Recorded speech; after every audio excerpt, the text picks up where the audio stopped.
5 আগস্টের পরবর্তী রাজনৈতিক প্রেক্ষাপটে আওয়ামী লীগের ভবিষ্যৎ নিয়ে অনিশ্চয়তা বাড়ছে।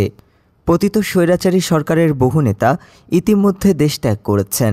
এমন পরিস্থিতিতে আগামী ফেব্রুয়ারিতে অনুষ্ঠিত হতে যাওয়া জাতীয় নির্বাচনে আওয়ামী লীগের অংশগ্রহণের সম্ভাবনা একেবারেই ক্ষীণ বলে ধারণা করছেন রাজনৈতিক বিশ্লেষকরা। এই প্রেক্ষাপটে প্রতিবেশী দেশ ভারত কি তাদের দীর্ঘদিনের মিত্র আওয়ামী লীগকে সঙ্গে নিয়েই নির্বাচন প্রসঙ্গে কোনো পরামর্শ দেবে? এ নিয়ে আলোচনা শুরু হয়েছে নয়াদিল্লিতেও।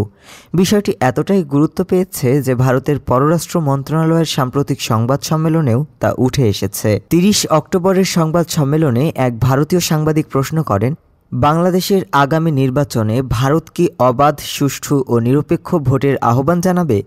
আওয়ামী লীগের নির্বাচনে অংশগ্রহণের সুযোগ দেওয়ার প্রস্তাবও কি দেবে? জবাবে ভারতের পররাষ্ট্র মন্ত্রণালয়ের মুখপাত্র রণবীর জয়সওয়াল আওয়ামী লীগ বা অন্য কোনো নির্দিষ্ট দলের বিষয়ে সরাসরি কিছু না বললেও মন্তব্য করেন, আমাদের প্রত্যাশা বাংলাদেশের নির্বাচন হবে অবাধ, সুষ্ঠু, অন্তর্ভুক্তিমূলক ও অংশগ্রহণমূলক।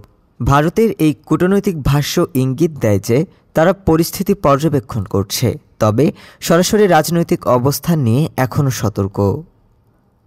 ডেস্ক রিপোর্ট, আজ বার্তা।